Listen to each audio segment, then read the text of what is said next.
And then I'll pass that on to Carol to talk about the how COVID impacted the reserves. Right, and thank you, Ari.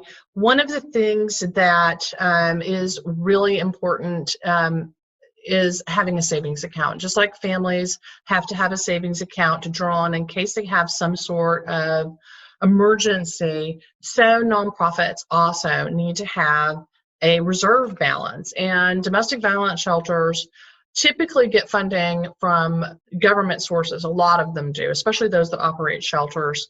And so the best practice recommendation is for enough reserves to cover at least one payroll. And if you had to calculate for PPP, you understand what that amount is now if you didn't know before.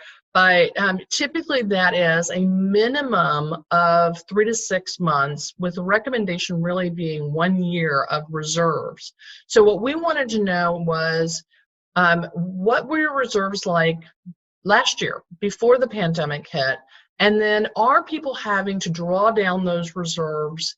And if so, to what extent? And this was, I think, not just, it wasn't surprising necessarily, but it was definitely concerning.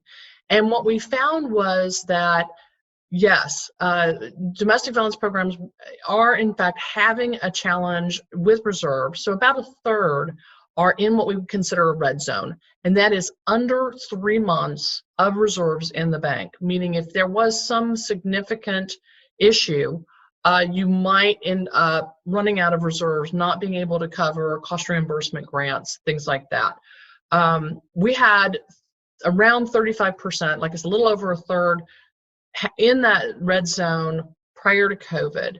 We're also now in October, which is the most prolific fundraising month of the year for just about any domestic violence organization. Most everyone's had to go to online if they're having events at all. So we know there's going to probably be further draining of accounts. We're now looking at 50% are now in that red zone. And this is back in September when we finished gathering the data. So really concerned post October, where are people going to be? And you can see that rural centers are even in more trouble. And this tends to be the areas where we have fewer resources to begin with. So if we have challenges with organizations having to shut their doors in the next year, it potentially could be at a higher rate in the rural areas. The most studies are saying 1 in 3 nonprofits will close in the next year permanently. We're seeing here where we could potentially have 50% of domestic violence organizations at risk of closing in the next 12 months. And that is a huge, huge concern that needs a lot of our attention.